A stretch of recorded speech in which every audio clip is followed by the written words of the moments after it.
에베소 1장 17절로 19절 보겠습니다.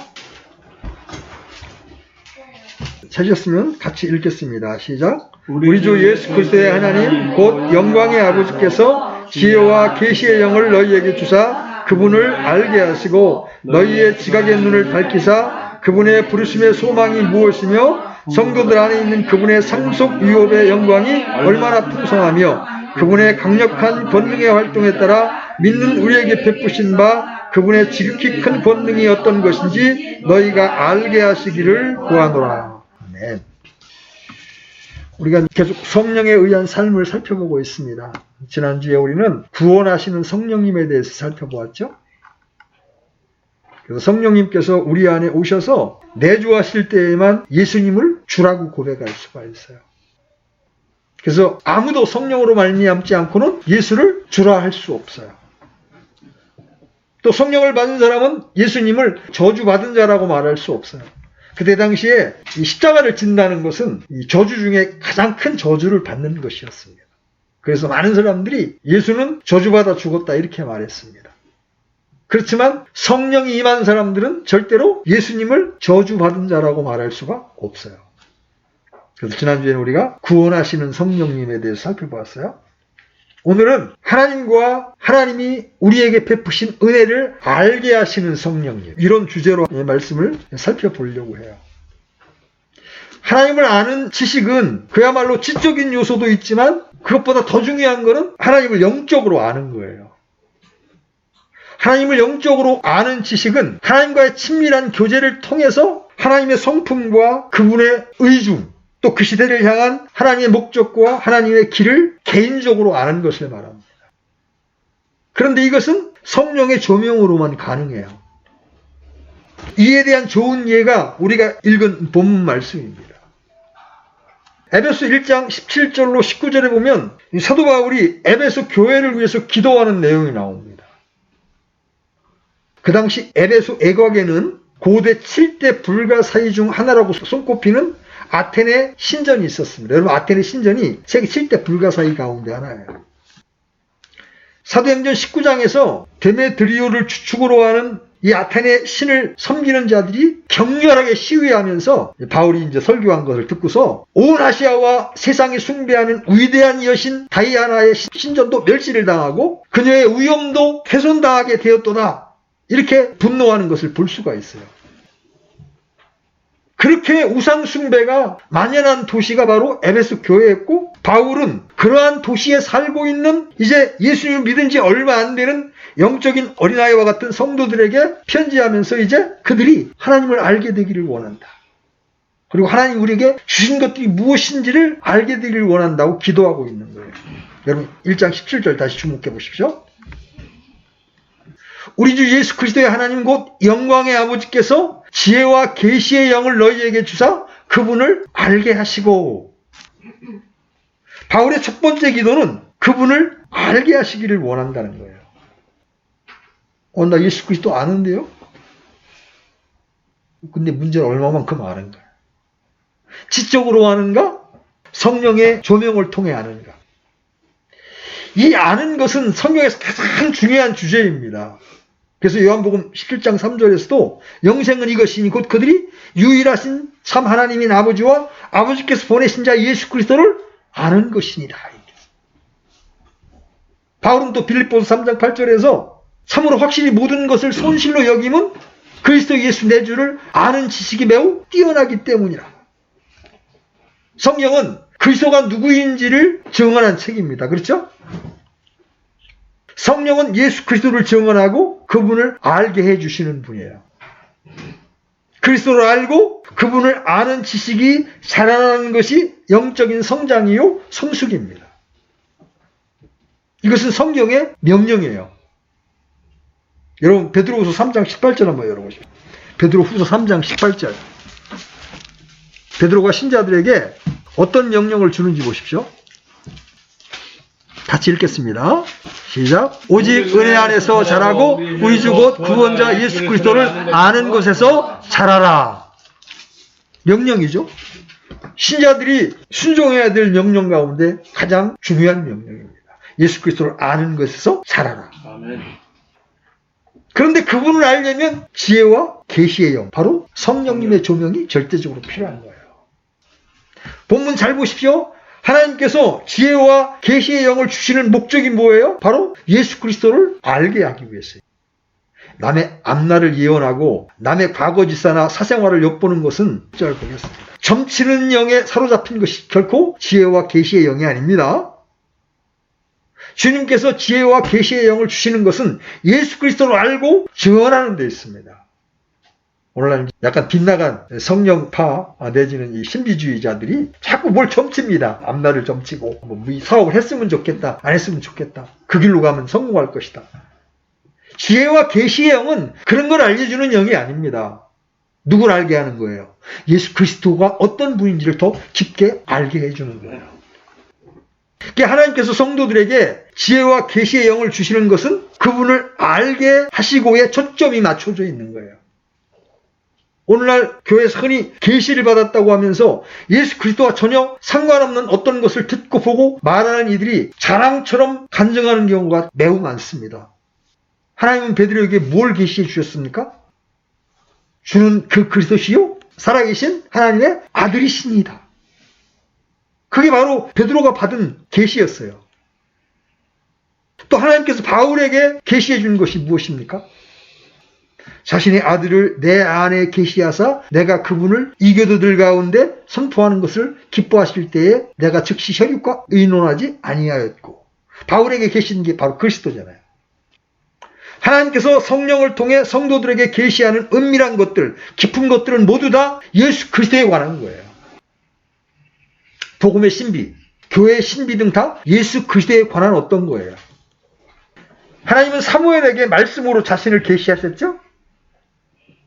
주님은 다윗에게 성전 건축에 관해서 계시하셨습니다.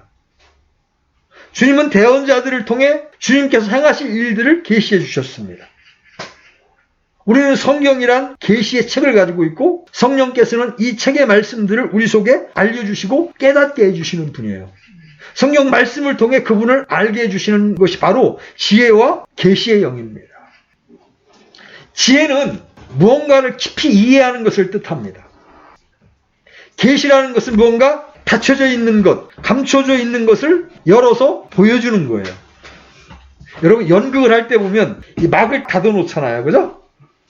그랬다가 시작이 되면 막을 쭉 열면 이제 거기서 무대가 나타나고 등장 인물들이 나타나는 겁니다. 마찬가지로 계시는 하나님이 열어서 보여주셔야 하는 거예요. 그런데 그 계시를 바로 성령님이 지혜와 계시의 영을 주셔서 보여주는 거예요. 물론 인간편에서 믿음을 가지고 말씀을 읽고 연구해야 되고 설교를 들어야 하지만 그때 실제로 우리의 눈을 열어서 예수 그리스도가 내게 참으로 어떤 분인지를 깨닫게 하는 것은 바로 성령님이시다. 근데 여러분이 여기서 기억해야 될 것이 있습니다. 지금 바울이 에베소 교회 성도들을 위해서 지혜와 계시의 영을 주사 예수 그리스도를 알게 해달라고 기도하고 있잖아요. 그러면 지금 에베소 교회 성도들은 불신자예요? 믿는 사람들이에요? 이미 믿은 사람들을 위해서 이 기도를 하고 있잖아요. 지금 성령을 받고 성령으로 봉인된 사람들에게 또 성령을 주시라고 지금 기도하는 게 아니에요. 성령의 조명하시는 사역을 위해 기도해야 한다는 거예요. 그래서 여러분들이 성경을 읽을 때도 그냥 맹목적으로 읽으면 여러분 깨달음이 없어요. 성령님, 제가 성경을 읽을 때 이 말씀 가운데 하나님의 뜻을 분명히 깨달을 수 있도록 조명을 주십시오. 기도하는 마음으로 여러분이 말씀을 읽을 때 그 말씀 안에서 하나님과 하나님의 뜻을 발견할 수가 있는 거예요. 여러분 보세요. 하나님을 아는 참된 지식은 매우 역동적이에요. 하나님을 알 때 단순히 지적으로만 알면 그것은 별 능력이 없습니다. 그렇지만 하나님을 지적으로 알 뿐만 아니라 영적으로 알면 그것은 참으로 놀라운 힘과 능력을 가지게 됩니다. 사실 하나님을 아는 참된 지식은 우리의 신앙과 삶의 모든 면에서 가장 필수적인 요소이고 가장 강력한 영향을 줍니다. 하나님을 알 때 지적으로 알 뿐만 아니라 영적으로 알면 그것은 대단히 강력합니다. 세상이 감당할 수 없게 되는 그런 힘을 갖게 되는 거예요. 영국의 로이드 존스 목사님의 고백에 따르면 기독교인의 문제의 99%는 하나님을 모르는 것이라고 말했습니다. 저는 그 말에 100% 동의합니다. 여러분들의 생각이 변화되지 않고 여러분들의 삶이 변화되지 않는 이유가 무엇입니까? 그분이 누구신지를 모른다는 거예요. 그분이 어떤 분이신지를 성경이 말씀하시는 바의 원래의 깊이대로 알지를 못하기 때문에 여러분은 그리스도와 상관없는 삶을 겁없이 살 수가 있다는 거죠. 기독교인에게 있어서 환경과 형편이 문제가 아니에요. 하나님을 모르는 것이 문제라는 거죠. 하나님을 참으로 알게 되면 그 모든 환경과 형편이 전혀 문제가 되지 않습니다. 왜? 그 형편을 주장하시는 분이 누구예요? 그 형편을 바꿔줄 수 있는 분이 누구예요? 바로 하나님이거든요. 하나님을 영적으로 아는 것에 하나의 좋은 예가 이사야 6장에 나오는 이사야의 예예요. 한번 이사야 6장 1절로 8절 한번 열어보십시오. 이사야서 6장 1절로 8절.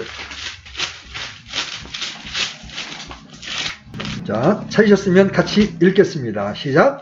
우시야 왕이 죽던 해에 또한 내가 보니 주께서 높이 들린 왕좌에 앉으셨는데 그분의 옷자락은 성전에 가득하고 그것 위에는 스랍들이 저마다 6날개를 가진 채 서 있더라. 그가 두 날개로는 자기 얼굴을 가리고 두 날개로는 자기 발을 가리고 두 날개로는 날더라. 하나가 다른 하나에게 애체 이르되 거룩하다 거룩하다 거룩하다 만군의 주여 그분의 영광이 온 땅에 충만하도다 하더라. 그 애치는 자의 음성으로 인해 문기둥들이 흔들리며 그 집이 연기로 가득하더라. 그때 내가 이르기를 내게 화가 있도다. 내가 망하게 되었도다. 나는 입술이 부정한 사람이요 또 입술이 부정한 백성의 한가운데 거하거니와 내 눈이 왕 곧 만군의 주를 보았도다 하매 그때 스랍들 중에 하나가 부직개로 제단에 살아있는 숯을 취해 손에 들고 내게 날아와 그것을 내 입에 대고 이르되 보라 이것이 내 입술에 닿았으니 내 불법이 제거되고 내 죄가 깨끗하게 되었느니라 하더라. 또한 내가 주의 음성을 들었는데 이르시기를 내가 누구를 보내며 누가 우리를 위하여 갈까 하시더라. 그때 내가 이르되 내가 여기 있나이다 나를 보내소서 하였더라.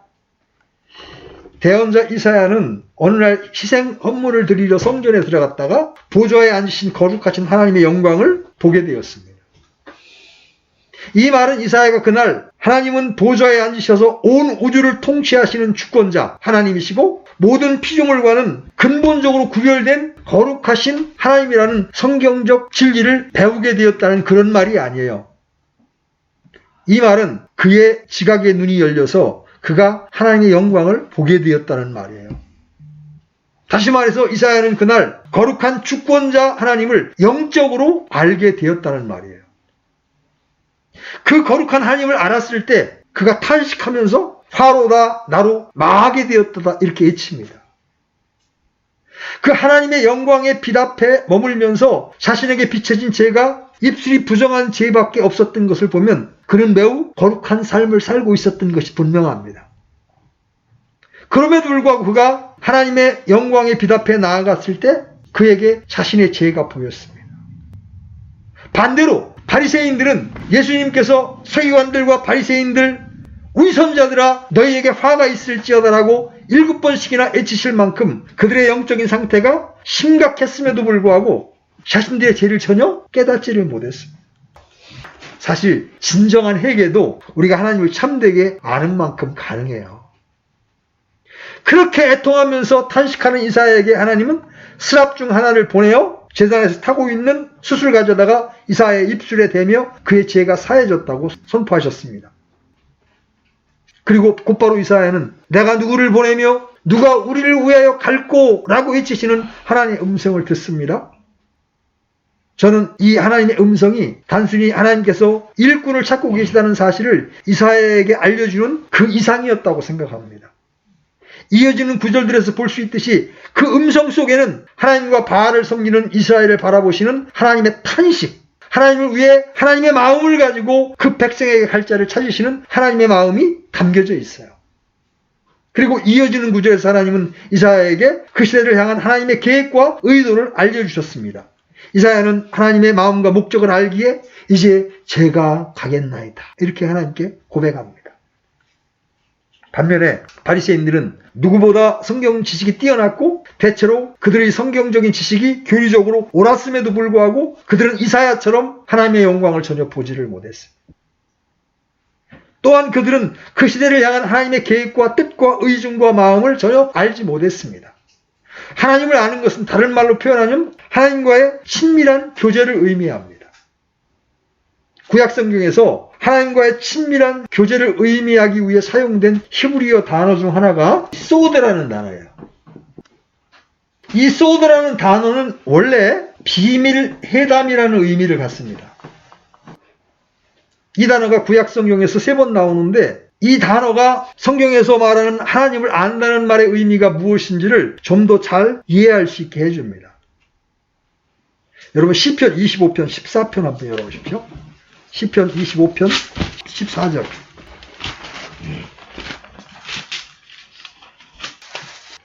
자, 찾으셨으면 같이 읽습니다. 시작. 주의 은밀한 일이 그분을 두려워하는 자들과 함께하나니 그분께서 자신의 언약을 그들에게 보이시리로다. 여기 은밀한 일, 여기에 해당되는 히브리어 단어가 소드예요. 여기에서 주께서 자신을 두려워하는 자에게는 아무런 비밀 없이 그분의 뜻을 보이신다는 의미로 사용되었습니다. 따라서 이 말은 비밀스러운 교제, 밀접한 관계를 뜻하는 거예요.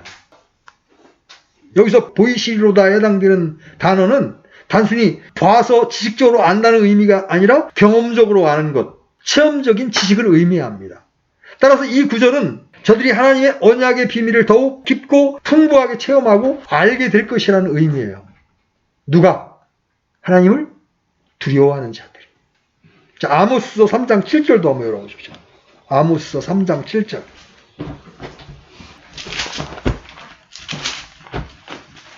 자, 같이 읽습니다. 시작. 분명히 주 하나님은 자신의 은밀한 일을 자신의 종 대언자들에게 계시하지 아니하고는 아무것도 행하지 아니하느니라. 여기서 은밀한 일, 은밀한 협의란 밀접한 관계에 기초한 적극적인 의논을 의미합니다. 여러분 보세요. 대통령이 이제 당선이 됩니다. 그런 다음에 자기와 함께 일할 내각을 구성할 때 여러분 누구하고 협의합니까? 그 은밀한 일을 누구하고 협의해요?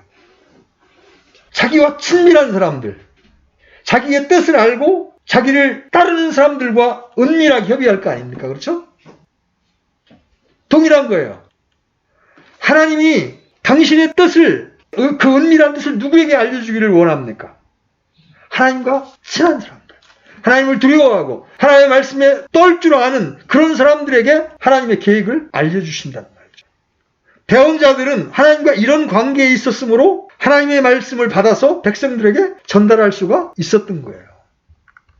자, 다시 에베소로 돌아가셔서 1장 18절로 19절 보겠습니다. 지금 성령이 우리로 하나님을 알게 해주신다는 주제를 여러분들에게 말씀드리고 있는 거예요. 18절 19절 같이 한번 읽어보겠습니다. 시작.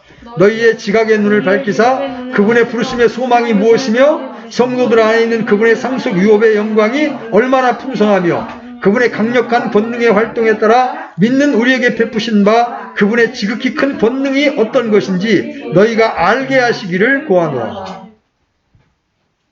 하나님을 알 뿐만 아니라 하나님이 우리에게 베푸시는 은혜에 대해서 알게 되는 것도 바로 성령으로 말미암아 알게 된단 말이에요.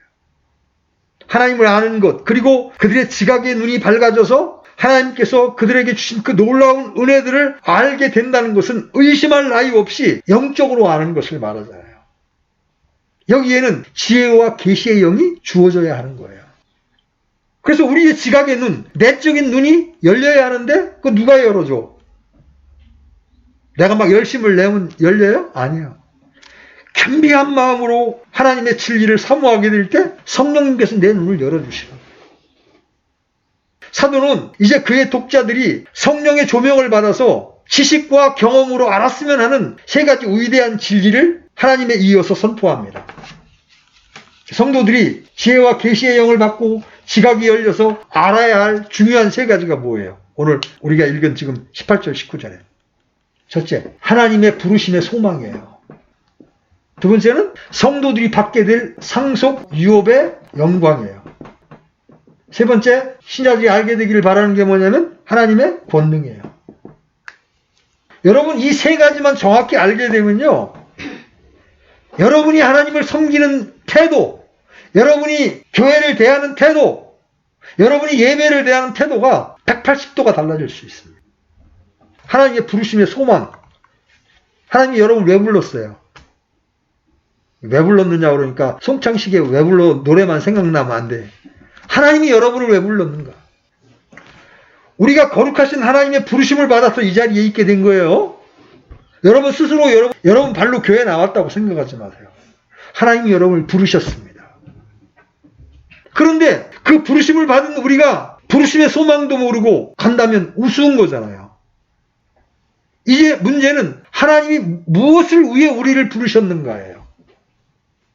하나님의 부르심은 되는 대로 아무 목적도 없이 된 것이 아니었습니다. 그분은 우리를 부르실 때 어떤 목적을 염두에 두고 계셨습니다. 신약성경은 대부분 이것을 말해주고 있습니다. 하나님은 우리를 부르실 때 가장 먼저 예수 그리스도와 더불어 교제하기 위해서 우리를 부르십니다. 여러분 친구 사귈 때 왜 친구 사귀어요? 왜 친구 사귀어? 한번 물어볼게요. 제인이하고 주원이 한번 말해봐. 친구 왜 사귀어? 놀려고. 교제하려고. 뭔가를 나누려고, 그지? 하나님이 우리를 부르셨을 때도 아무 이유 없이 부른 게 아니라 나와 교제를 나누자. 그래서 하나님은 거룩하시기 때문에 이 교제를 위해서 하나님은 우리를 먼저 성도로 만들어 주십니다. 거룩한 무리로 만들어 주십니다. 예수님의 십자가의 죽으심을 통하여 우리의 모든 죄악들을 깨끗하게 하신 다음에 거룩한 무리로 부르셔서 하나님과 교제케 하시는 거예요. 내가 거룩하니 너희도 거룩할지니라. 그 다음에 하나님은 우리를 평강으로 부르십니다. 예수님이 부활하신 다음에 제자들에게 나타나셔서 가장 먼저 한 말이 뭐예요? 내가 너희에게 평화를 주라. 그렇게 불안했고 초조한 인생을 살았던 그런 사람이 예수님을 만나는 순간 그 마음에 평안이 찾아오는 거예요. 나 이제 오늘 죽어도 좋다. 하나님은 타락한 이후에 두려움과 걱정과 고민 가운데 사는 사람들에게 평안을 주시기 위해서 우리를 부르셨습니다. 그래서 우리가 하나님에게 마음이 고정하게 될 때, 우리의 시각을 고정하게 될 때 하나님은 우리에게 완전한 평안을 허락해 주시는 거예요. 근데 하나님을 바라보지 않고 세상을 바라보면 그때 내 평안은 깨져버리는 겁니다. 우리는 기독교 공동체 안에서 평강을 누릴 수가 있지만 또한 믿지 않는 사람들로부터는 필연적으로 반대를 경험하게 됩니다. 하지만 우리는 보복해서는 안 됩니다. 왜냐하면 우리는 무엇으로 부르심을 받았기 때문에? 고난과 영광으로 부르심을 받았기 때문에. 여러분 베드로전서 2장 21절 한번 열어보시죠.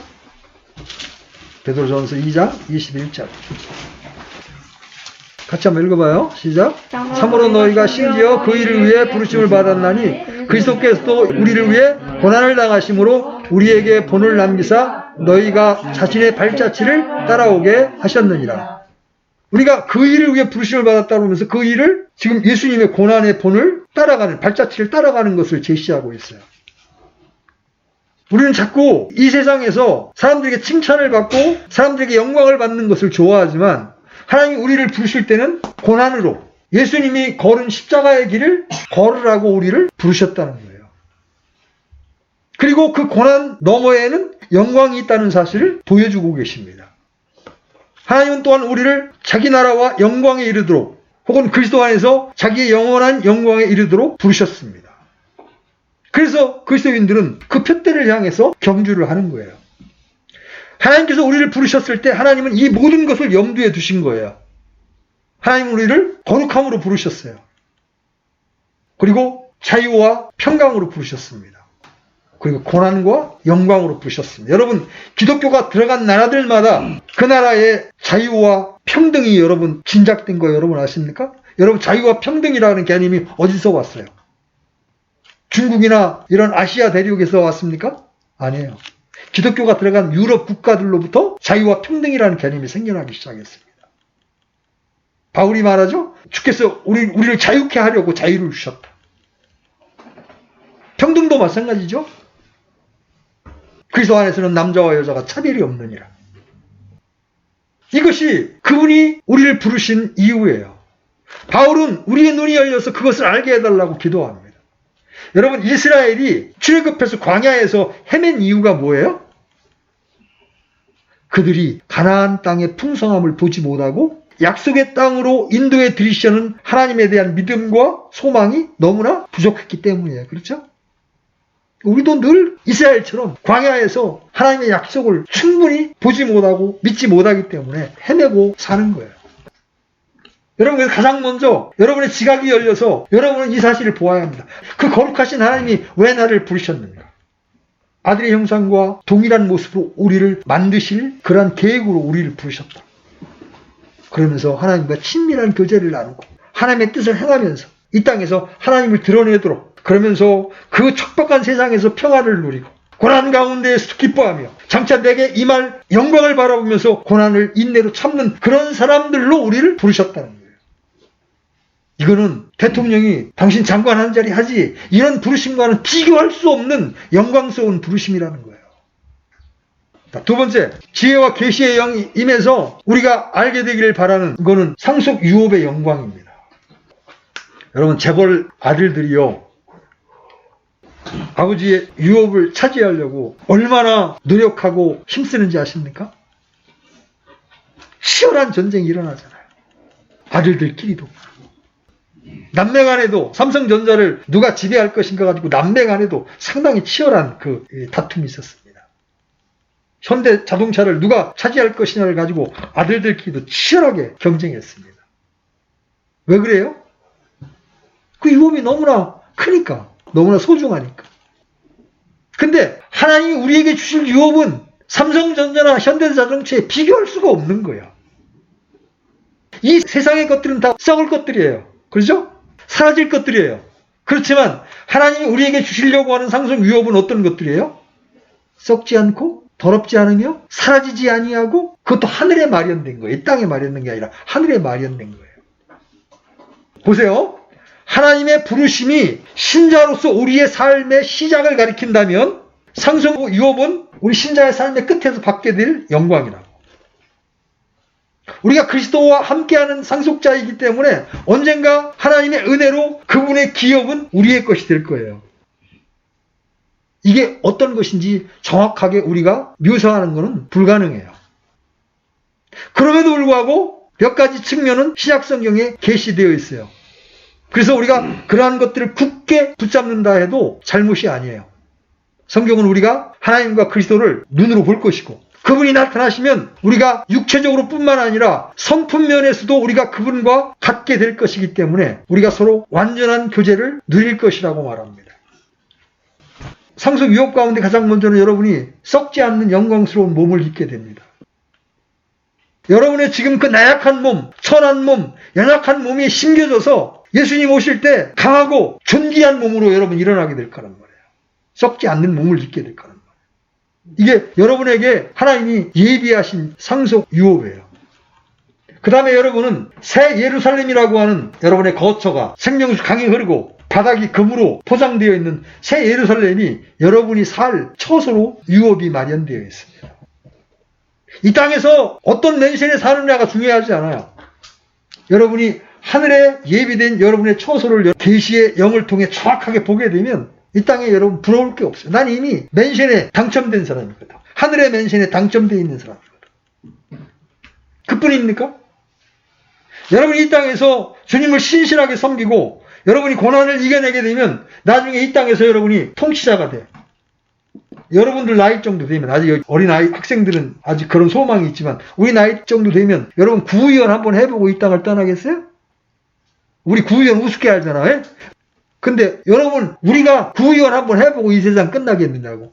구의원도 못해요. 우리는 동작만 못하는 게 아니라 구의원도 못하고 끝나. 그런데 믿음의 세계에서는 내가 얼마나 학벌이 좋으냐, 돈이 많으냐 아무 상관없이 그분을 기쁘시게 하는 삶을 살았다면 나중에 우리는 통치자가 된다. 땅에서 통치하리로다. 열 문화를 남겼느냐? 열 고을을 다스릴 권세를 주리라. 여러분, 왜 여기에 투자를 안 하려고 하느냐?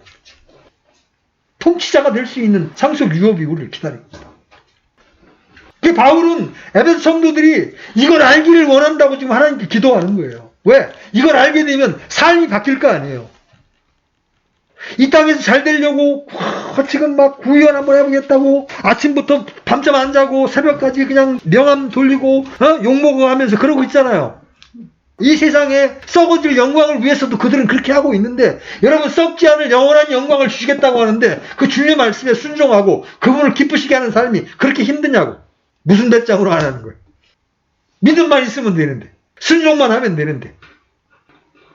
여러분, 이 사실을 지각이 열려서 이 부분을 여러분이 분명히 이것을 깨닫게 되면요, 여러분의 모든 사고와 행동이 달라질 수밖에 없는 거예요. 세 번째는 지각이 열려서 알게 되기를 바라는 게 뭐냐면 하나님의 권능이에요.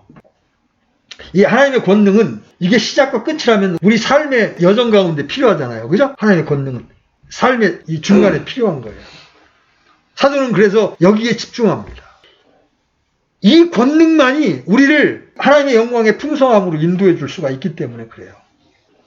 그러면 우리가 어떻게 하나님의 권능이 빼어나다는 것을 알 수 있어요. 뒤에 이어지는 20절, 23절에서 그리스도의 부활과 높이심을 통해 그것을 공개적으로 보여주십니다. 자, 하나님은 그리스도를 죽은 자들 가운데에서 살리셨습니다. 이게 하나님의 권능이에요. 그리고 하나님은 그리스도를 하늘의 초소들 안에 자신의 오른편에 그분을 앉히셨고 모든 경쟁자들보다 뛰어나게 하셨습니다.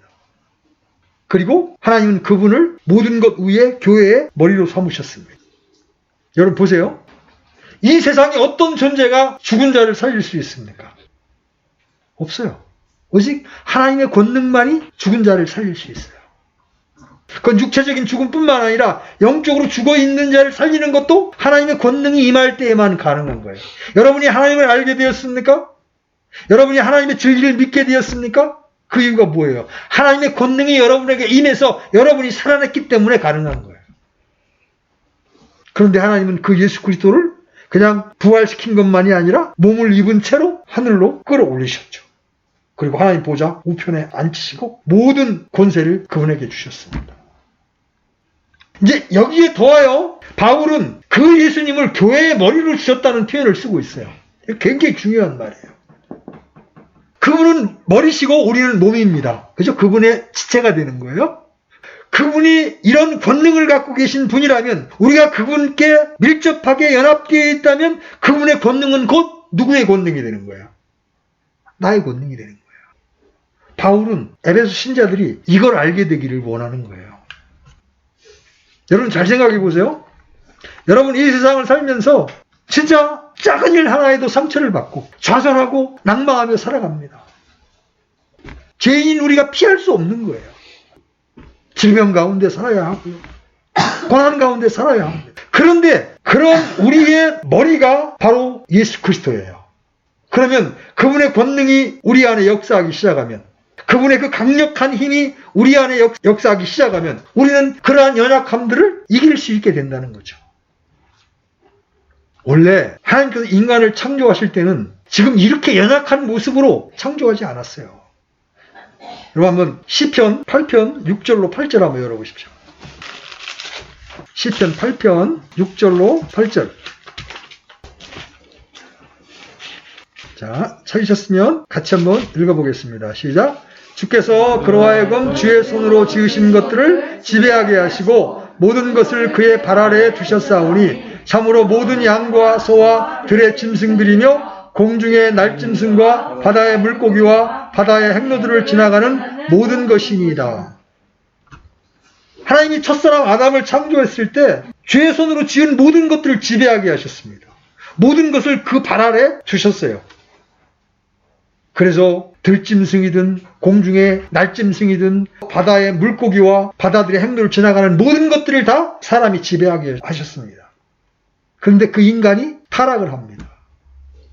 물론 그 지배권을 완벽하게 잃어버리지 않았지만 그 지배권이 손상이 되었기 때문에 우리는 사자만 봐도 겁을 내는 거야. 원래 사자도 인간이 지배하도록 처음에 창조했는데. 하나님이 주신 사람의 이 통치권, 지배권은 타락에 의해서 제한을 받게 되었어요.